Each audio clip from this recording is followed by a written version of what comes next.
ನಮಸ್ಕಾರ ವೀಕ್ಷಕರೇ. ಎಲೆಕ್ಷನ್ ಪ್ರಚಾರದಲ್ಲಿ ತೊಡಗಿರೋ ಪ್ರಧಾನಿ ಮೋದಿ ಬಹುದೊಡ್ಡ ಸ್ಟೇಟ್ಮೆಂಟ್ ಒಂದನ್ನ ನೀಡಿದ್ದಾರೆ. ಈ 10 ವರ್ಷ ಮಾಡಿದೆಲ್ಲ ಬರೀ ಟ್ರೇಲರ್, ಇನ್ನು ಮುಂದೆ ಮಾಡೋ ಕೆಲಸಗಳು ಸಾಕಷ್ಟಿವೆ ಅನ್ನೋ ಮೂಲಕ ಪಿಕ್ಚರ್ ಅಭಿ ಬಾಕಿ ಹೇ ಅನ್ನೋ ದೊಡ್ಡ ಸಂದೇಶವನ್ನ ಸಾರಿದ್ದಾರೆ ಪ್ರಧಾನಿ ಮೋದಿ. ಎಲೆಕ್ಷನ್ ನಲ್ಲಿ ಗೆಲ್ಲೋದು ಸ್ವಲ್ಪ ಅನುಮಾನ ಇದ್ದಾಗ ಇಂಥ ಹೇಳಿಕೆಗಳನ್ನ ವಿವಿಧ ಪಕ್ಷದವರು ನೀಡೋದು ಕಾಮನ್. ಆದ್ರೆ ಗೆಲುವು ತಮ್ಮದೇ ಅಂತ ಗೊತ್ತಿದ್ರೂ ಆತ್ಮವಿಶ್ವಾಸದಿಂದ ಇಂಥದ್ದೊಂದು ದೊಡ್ಡ ಸಿಗ್ನಲ್ ಮೋದಿ ಕೊಟ್ಟಿರೋದು ಎಲ್ಲರ ನಿರೀಕ್ಷೆಗಳನ್ನ ಇನ್ನಷ್ಟು ಹೆಚ್ಚುವಂತೆ ಮಾಡ್ತಾ ಇದೆ. ಈ 10 ವರ್ಷದಲ್ಲಿ ಪ್ರಧಾನಿ ಮೋದಿ ಸರ್ಕಾರ ತೆಗೆದುಕೊಂಡ ಹಲವು ನಿಲುವುಗಳು ಐತಿಹಾಸಿಕ ಅನ್ನೋದನ್ನ ಎಲ್ಲರೂ ಒಪ್ಪಿದ್ದಾರೆ, ಅಪ್ಪಿದ್ದಾರೆ. ಇನ್ನು ಮುಂದೆ ಇದಕ್ಕೂ ದೊಡ್ಡ ನಿರ್ಣಯಗಳು ಬರಲಿವೆ ಅಂದಾಗ ಜನರು ಈ ಬಗ್ಗೆ ಯೋಚನೆ ಮಾಡೋದಕ್ಕೆ ಆರಂಭಿಸಿದ್ದಾರೆ. ಬಿಹಾರದಲ್ಲಿ ಬಹಳ ಅಗ್ರೆಸಿವ್ ಆಗಿ ಮಾತನಾಡಿರೋ ಪ್ರಧಾನಿ ಮೋದಿ ಸಾಕಷ್ಟು ವಿಚಾರಗಳ ಜೊತೆಗೆ ಸಾಕಷ್ಟು ಹಿಂಟ್ಗಳನ್ನು ಕೊಟ್ಟಿದ್ದಾರೆ. ಅಲ್ಲದೆ ಆರ್ಜೆಡಿ ಹಾಗೂ ಕಾಂಗ್ರೆಸ್ ಮೈತ್ರಿಕೂಟದ ಬಗ್ಗೆ, ದೇಶದ ಬಗ್ಗೆ ಅವರು ಆಡಿದ ಮಾತುಗಳಿಗೆ ಟಕ್ಕರ್ ಕೊಟ್ಟಿದ್ದಾರೆ. ಇದೆಲ್ಲದರ ಜೊತೆಗೆ ಪಾಕಿಸ್ತಾನ್ ವಿಚಾರದ ಬಗ್ಗೆಯೂ ಮಾತನಾಡಿರೋ ಪ್ರಧಾನಿ ಮೋದಿ ಅಂದಿನ ಹಾಗೂ ಇಂದಿನ ಪರಿಸ್ಥಿತಿಯನ್ನ ನೆನಪಿಸಿದ್ದಾರೆ. ಹಾಗಿದ್ರೆ ಬಿಹಾರ ರ್ಯಾಲಿಯಲ್ಲಿ ಪ್ರಧಾನಿ ಮೋದಿ ಕೊಟ್ಟಿರೋ ಬಿಗ್ ಹಿಂಟ್ ಏನು? ಮುಂದಿನ ಅವಧಿಯಲ್ಲಿ ಏನೆಲ್ಲಾ ಬದಲಾವಣೆ ಆಗಬಹುದು? ಮಗಧ ರಾಜ್ಯದ ಬಗ್ಗೆ ಹೇಳಿದ ಮೋದಿ ಮಾತಿನ ಒಳಾರ್ಥವೇನು? ಇದೆಲ್ಲವನ್ನ ಒನ್ ಬೈ ಒನ್ ಹೇಳ್ತಾ ಹೋಗ್ತೀವಿ. ಈ ವಿಡಿಯೋವನ್ನ ತಪ್ಪದೇ ಕೊನೆ ತನಕ ನೋಡಿ. ಅದಕ್ಕೂ ಮುನ್ನ ಮೀಡಿಯಾ ಮಾನ್ಸ್ಟರ್ ಚಾನಲ್ ಅನ್ನ ತಪ್ಪದೇ ಸಬ್ಸ್ಕ್ರೈಬ್ ಮಾಡಿ. ಎಸ್, ಅದೊಂದು ಕಾಲವಿತ್ತು. ಪ್ರಧಾನಿ ಮೋದಿ ಅಬ್ಬರದ ಭಾಷಣ ಮಾಡಿದ್ರೆ ಭಾಷಣದಲ್ಲಿದ್ದ ಮಾತುಗಳನ್ನ ಟ್ರೋಲ್ ಮಾಡೋ ಕಾಲ. ಪ್ರಧಾನಿ ಮೋದಿ ಸುಳ್ಳು ಹೇಳ್ತಾರೆ, ಜನರ ಮನಸ್ಸಲ್ಲಿ ಕನಸನ್ನ ಬಿತ್ತಿ ರಾಜಕಾರಣ ಮಾಡ್ತಾರೆ ಅಂತ ಆರೋಪಗಳಿಗೆಲ್ಲ ಬಾಯಲ್ಲಿ ಉತ್ತರ ಹೇಳ್ತಾ ಹೋದ್ರೆ ಅದು ಜಗಳ ಆಗುತ್ತೆ. ಅಂತಿಮವಾಗಿ ಜನರಿಗೆ ಯಾರು ಬೇಡ ಆಗ್ತಾರೆ. ಆದ್ರೆ ಪ್ರಧಾನಿ ಮೋದಿ ಗೆದ್ದಿರೋದು ಇಲ್ಲೇ. ಮೊದಲು ಎಲ್ಲಾ ಆರೋಪ ಆಪಾದನೆಗಳನ್ನ ಕೇಳಿಸಿಕೊಳ್ತಾರೆ, ಆಮೇಲೆ ಕೆಲಸದ ಮೂಲಕ ಉತ್ತರಿಸ್ತಾರೆ. ಕಣ್ಮುಂದೆ ಕೆಲಸ ಆಗಿರುವಾಗ ಮತ್ತೆ ಆರೋಪ ಮಾಡೋದ್ರಲ್ಲಿ ಅರ್ಥ ಇರುತ್ತಾ? ಹಾಗೆ ಮಾಡಿದ್ರೆ ಜನರು ಒಪ್ತಾರ? ಈಗ ಆಗಿರೋದು ಕೂಡ ಅದೇ. ಆರ್ಟಿಕಲ್ 370 ರದ್ದತಿ ಆಗಿರ್ಬೋದು, ರಾಮ ಮಂದಿರ ನಿರ್ಮಾಣ ಆಗಿರ್ಬೋದು, ಇದ್ಯಾವುದು ಇಂದು ನಿನ್ನೆಯ ಕನಸಲ್ಲ, ದಶಕಗಳ ಹಿಂದಿನ ಸಂಕಲ್ಪ. ಅವಕಾಶ ಕೊಡಿ, ಮಾಡಿ ತೋರಿಸ್ತೀವಿ ಅಂತ ಬಿಜೆಪಿ ನಾಯಕರು ಹೇಳ್ತಾನೆ ಬಂದಿದ್ರು. ಒನ್ ಫೈನ್ ಡೇ ಅನ್ನೋ ಹಾಗೆ 2014ರಲ್ಲಿ ಪ್ರಧಾನಿ ಮೋದಿಗೆ ಜನರು ಅವಕಾಶವನ್ನ ನೀಡಿದ್ರು. ಈಗ ಕೊಟ್ಟ ಅವಕಾಶವನ್ನ ಹೇಗೆ ಸದ್ಬಳಕೆ ಮಾಡಬೇಕು ಅನ್ನೋದನ್ನ ಪ್ರಧಾನಿ ಮೋದಿ ತೋರಿಸಿಕೊಟ್ಟಿದ್ದಾರೆ. ಆರ್ಟಿಕಲ್ 370 ರದ್ದತಿಯಾದ ಬಳಿಕವೇ ಪ್ರಧಾನಿ ಮೋದಿ ನೇತೃತ್ವದ ಬಿಜೆಪಿ ಮೇಲೆ ಜನರ ವಿಶ್ವಾಸ ಗಟ್ಟಿಯಾಗಿತ್ತು. ಅದರಲ್ಲೂ ರಾಮ ಮಂದಿರದ ಬಳಿಕ ಮೋದಿ ಹವಾ ಹೇಗಿದೆ ಅನ್ನೋದನ್ನ ನೀವೇ ನೋಡ್ತಾ ಇದ್ದೀರಾ. ಈಗ ಜನರಲ್ಲಿ ಬಂದಿರೋ ಕ್ಲಾರಿಟಿ ಏನಂದ್ರೆ ಮೋದಿ ಹೇಳಿದ್ದನ್ನ ಮಾಡಿ ತೋರಿಸ್ತಾರೆ ಅಂತ. ಅದೇ ರೀತಿ ಈಗ ಮೋದಿ ಹೇಳ್ತಾ ಇರೋದು ಈ 10 ವರ್ಷದಲ್ಲಿ ಮಾಡಿದ್ದೆಲ್ಲ ಟ್ರೇಲರ್, ಇನ್ನು ಮುಂದೆ ದೊಡ್ಡ ದೊಡ್ಡ ಕೆಲಸಗಳನ್ನ ಮಾಡೋದು ಬಾಕಿ ಇದೆ ಅಂತ. ಈ ಹೇಳಿಕೆ ಬರ್ತಾ ಇದ್ದಂತೆ ಜನರ ಮನಸ್ಸಲ್ಲಿ ಬಂದಿರೋದು ಬಡತನ ಸಂಪೂರ್ಣವಾಗಿ ನಿರ್ಮೂಲನೆ ಆಗಲಿದೆಯಾ ಅನ್ನೋದು. ಎಸ್, ಬಡತನ ನಿರ್ಮೂಲನೆ ಅನ್ನೋ ಪದ ಹೇಳೋದಕ್ಕೆ ಸುಲಭ. ಇದನ್ನ ಹೇಳ್ತಾನೆ ಬಂದಿರೋ ಎಲ್ಲಾ ರಾಜಕಾರಣಿಗಳನ್ನ ನೀವೇ ನೋಡಿದ್ದೀರಿ. ಪಕ್ಷಾತೀತವಾಗಿ ಹೇಳಬೇಕು ಅಂದ್ರೂ ಬಡತನ ನಿರ್ಮೂಲನೆ ಅನ್ನೋದು ಒಂದು ಹೊತ್ತು ಊಟ ನೀಡಿದಷ್ಟು ಸುಲಭ ಅಲ್ಲ.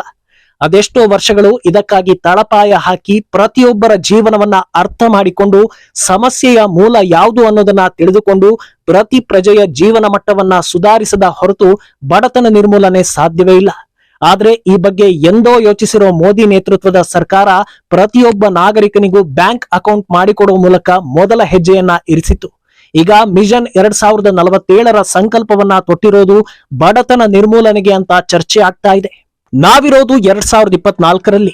ಮಿಷನ್ 2047ನ್ನ ಈಗಲೇ ಯಾಕೆ ಆರಂಭಿಸಿದ್ದಾರೆ ಅನ್ನೋದು ಹಲವರ ಪ್ರಶ್ನೆ. ಮಿಷನ್ 2047ರ ಪರಿಕಲ್ಪನೆಯೇ ವಿಕಸಿತ ಭಾರತ ಅನ್ನೋದು. ಅರ್ಥಾತ್ ಆ ಹೊತ್ತಲ್ಲಿ ಭಾರತ ಎಲ್ಲಾ ವಲಯಗಳಲ್ಲೂ ಮುಂದಿರಬೇಕು, ಬಡತನ ಅನ್ನೋದು ಸಂಪೂರ್ಣವಾಗಿ ಇಲ್ಲವಾಗಬೇಕು ಅನ್ನೋದು.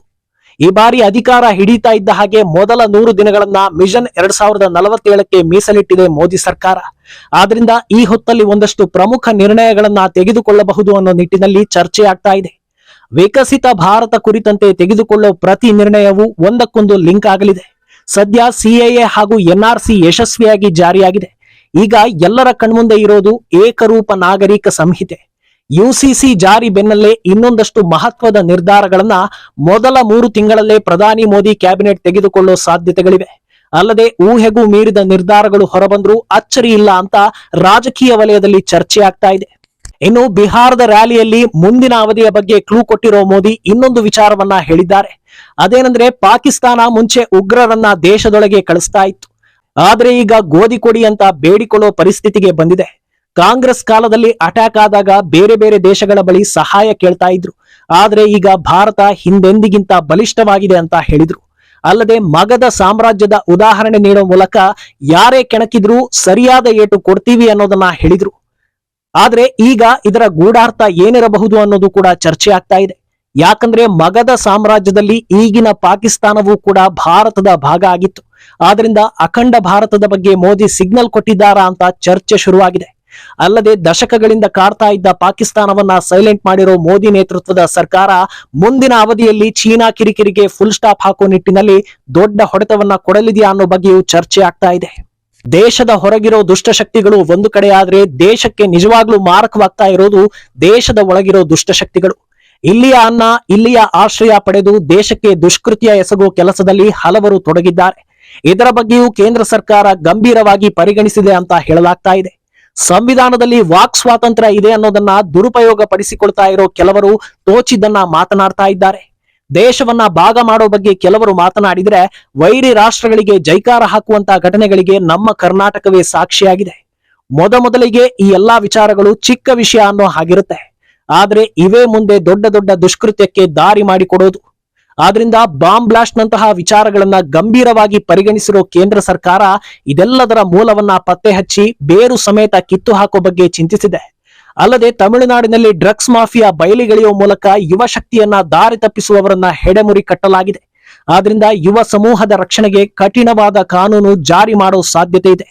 ಇನ್ನು ರ್ಯಾಲಿ ವೇಳೆ ವಿಪಕ್ಷಗಳಿಗೆ ಸರಿಯಾಗಿ ಟಾಂಗ್ ಕೊಟ್ಟಿರೋ ಪ್ರಧಾನಿ ಮೋದಿ ಬಿಹಾರದ ಇಂಡಿ ಒಕ್ಕೂಟದ ನಾಯಕರನ್ನ ತರಾಟೆಗೆ ತೆಗೆದುಕೊಂಡ್ರು.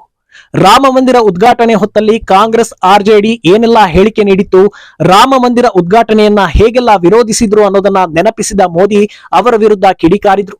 ಒಬ್ಬ ಆದಿವಾಸಿ ಸಮುದಾಯದ ಮಹಿಳೆಯನ್ನ ಗುರುತಿಸಿ ಅವರಿಗೆ ರಾಷ್ಟ್ರಪತಿ ಸ್ಥಾನವನ್ನ ನೀಡಿ ಗೌರವಿಸಲಾಯಿತು. ಅಂತಹ ದ್ರೌಪದಿ ಮುರ್ಮು ಬಗ್ಗೆಯೂ ಕೀಳಾಗಿ ಮಾತನಾಡಿದ್ದಕ್ಕೆ ಮೋದಿ ಗುಡುಗಿದ್ರು.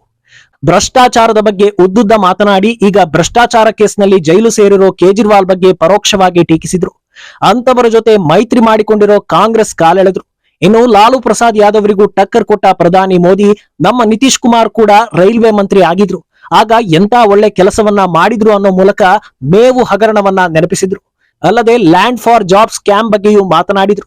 ಇನ್ನು ಬಿಹಾರದ ರಾಜಕೀಯದಲ್ಲಿ ಗೇಮ್ ಚೇಂಜರ್ ಅಂತ ಕರೆಸಿಕೊಳ್ಳೋ ಚಿರಾಗ್ ಪಾಸ್ವಾನ್ ಎನ್ಡಿಎಗೆ ಬೆಂಬಲ ನೀಡಿದ್ದನ್ನ ಸ್ಮರಿಸಿದ್ರು.